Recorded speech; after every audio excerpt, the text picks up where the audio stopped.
although these troops were new, they actually were generally comparable to the veterans in terms of their willingness to stand up to enemy fire.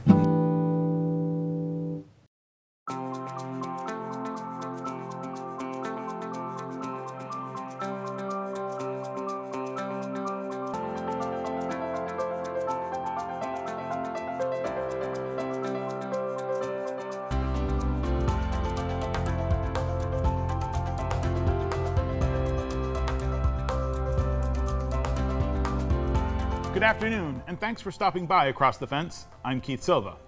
Imagine you're a young man living in Vermont in the winter of 1864. The Civil War has been raging for 3 years, and there appears to be no end in sight, or it could be wrapped up by summer. Under these harsh and uncertain conditions, not to mention the Union Army's advantage to throw more bodies into the fight than the Confederacy, is how the 17th Vermont Infantry Regiment musters into the United States service in January of 1864. The men of this regiment and others like it have been maligned and overlooked by historians, even though this regiment saw some of the bloodiest battles of the Civil War. Our guest is Alexandre Caillot. He's a native of the Northeast Kingdom who now lives in Virginia. He's a historian who's taught at Norwich University and given battlefield tours for the National Park Service. Welcome, Alex. Thank you so much for having me, Keith. I'm happy to be here. The book is Late to the Fight, Union Soldiers' Combat Performance from the Wilderness to the Fall of Petersburg, and it is published by LSU Press. How'd you become interested in the Civil War? Well, it started at a young age. I was actually interested in history all the way back to my early teens. Originally, I was focused on medieval history. I was covering all kinds of different topics, archery tactics of Eastern steppe peoples, you name it. But eventually in college, I started to shift more to American history, and I decided, I'm going to look closely at the Civil War, in part because I found the stories that I could come across in primary sources so captivating. You get readily immersed in individuals who took a great risk to their personal safety to sign up and to try and understand their motivations. What drove them to take part in this momentous conflict that had such grandiose stakes for the future of the Union, for the abolition of slavery. I was fascinated by that story. I gave a quick description of the 17th, but give us some of the background and explain the subject of the book. Right, so the book looks at the 17th Vermont and also the 31st Maine, two infantry regiments that fought alongside each other in the 9th Corps in the Army of the Potomac. And I used these two regiments as a case study. It speaks to a broader population, which I call the later arrivals, and that represented about 820,000 men in the Union Army. So it's a very large part of the Union Army, but it's a part of the Army that historians have typically not put much emphasis on. They've typically looked at them as being not very reliable, not very good soldiers, and that's because they joined the Union Army after the start of the draft. March 1863, Congress passes the Enrollment Act, which was the Union draft law. And because of the draft, and because there were these large sign-on bonuses that you could get for enlisting, historians and many Civil War veterans have drawn the assumption, well, these soldiers probably joined because they either felt they had to avoid the draft, or because they wanted the money.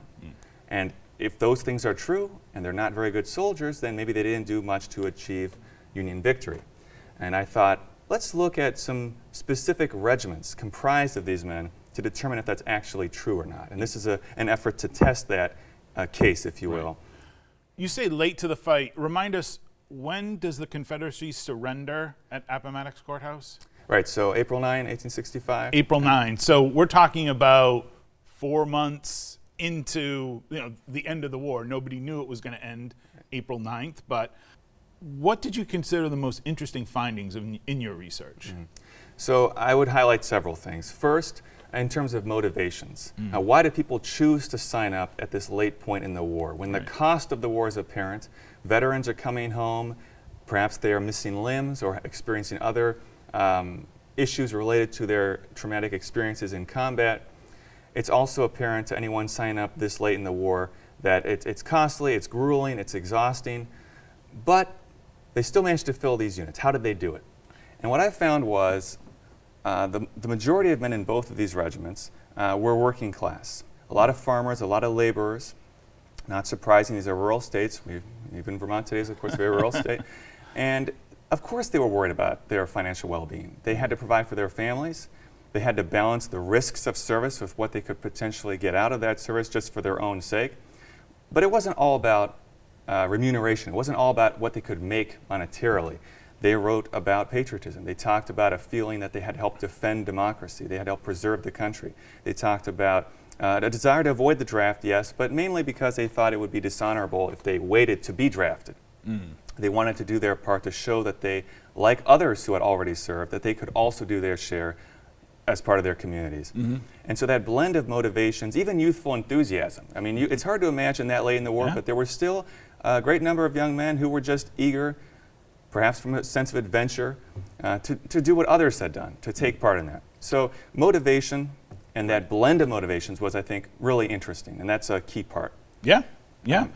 One of the things I want to ask you about was the leader of the 17th Vermont, Lieutenant Colonel Charles Cummings of Brattleboro.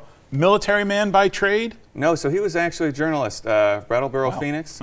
Yeah, so he, coming from that background, the benefit for the historian is that he wrote these wonderful long letters and flowing prose, really easy to follow his stories. Cummings was a really interesting individual because he gave a lot of detail about the creation of the regiment, the challenges of creating a new military unit, and also the challenges of command, trying to get it out into the field. But he also experienced personal difficulties, and he suffered a wound in the head. I mean, a shot from a rifle musket grazed his head in the Battle of the Wilderness, and he had other health issues such as neuralgia. So, you know, he wasn't always commanding the unit in battle, but still was, of course, a key player, if you will, in its story. I was doing a little bit of research, not as much as you, of course, but the 17th Vermont Regiment was supposed to be commanded by one of Vermont's most famous Civil War fighters, the elegantly named Francis Voltaire Randall.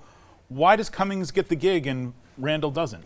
Right, so this gets into one of the subtleties of the creation of a Civil War unit. So when it started, the 17th Vermont only had 7 companies. And ideally, because practice differed from theory, but ideally a company would have 100 men in it.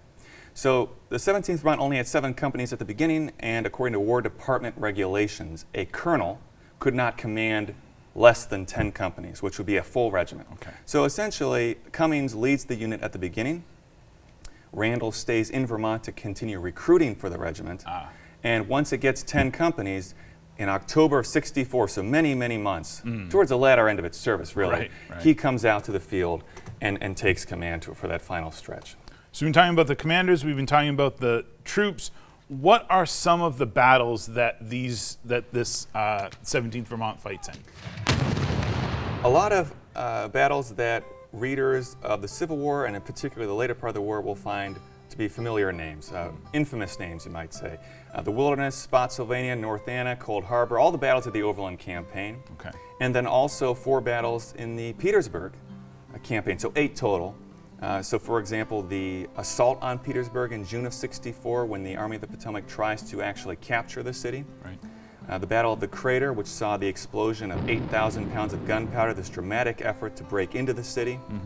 The Battle of People's Farm in September of '64, as Grant tries to move his way around the city, cutting off access to the various railroads. And then finally, on April 1 to 2, the final assault on the city, which results in its capture. So they were there at the very end as well in the final efforts to achieve victory. We were talking about the Wilderness before we started taping. A terrible, terrible battle, one of the bloodiest of all. What makes the Wilderness, what made it so bloody, and is it possibly because these untrained, unskilled troops were fighting in this particular part of Virginia? Right, so the Wilderness is their baptism of fire, as you note. The Wilderness posed a lot of challenges for any troops, and especially for the Vermonters, who had indeed had very little training, very little preparation. First of all, they had to conduct a very long march to get from their previous location near the battlefield to the actual fighting. 42 miles over a very short period. They're marching on dirt roads, breathing in heavy dust. They're not taking breaks for water or food. They're just breakneck pace to try and get to the fighting. And the Wilderness itself, even today, is of course this vast forest of very dense foliage. They had to wend their way through this incredibly dense woods with all their equipment on. And the woods then went on fire during the course of the fighting. So you have the thick smoke of the woods, you have the chaos of the fighting, you can hear the sounds of the cannon fire. And as they approach kind of their key part of that battle, as they approach the Orange Plank Road on the afternoon of May 6th, they are not striding out into an open field necessarily feeling confident, because what do they see? They see other federal troops, other northern troops who had been fighting there previously, trying to get out of the fighting, pulling themselves away even as they were wounded, some of them on stretchers. And so the Vermonters were looking at this and realizing this is what we are going to be doing next. Right. An unenviable task, but they still managed to actually fight just as well as the veterans around them, which is one of the key themes of the book, that although these troops were new, they actually were generally comparable to the veterans in terms of their willingness to stand up to enemy fire. Just got about 2 minutes left. A favorite story or a memorable character from some of the primary sources that you uncovered? Sure. So there are a lot of different individuals, a lot of voices in this book. One of them is Moses Whitehill, who was a corporal in the 17th Vermont, and his letters provide a lot of insight into the motivations and the challenges that rank and file and non-commissioned officers faced. For example, he talks about in August of '64 when he was hunkered down in the trenches around Petersburg, and I believe he wrote something to the effect of, sometimes I feel as if David did, referring to David and Goliath, saying that he felt as if he was only one step away from death. In other words, that at any moment, enemy fire could be his end. And that sort of quote brought home to me the reality that, we're reading this comfortably today in our nice chairs thinking about, what it was like, but for these men it was a very dangerous experience. Air conditioned, likely, and no air conditioning No. in the trenches around Petersburg. Late to the fight, Union soldiers' combat performance from the wilderness to the fall of Petersburg is available now. As always, we encourage you to visit your local library and talk to your librarian about getting this book. That takes care of our program today. I want to thank the crew here at WCX, who are always on time. I'm Keith Silva. This is Across the Fence. We'll see you next time.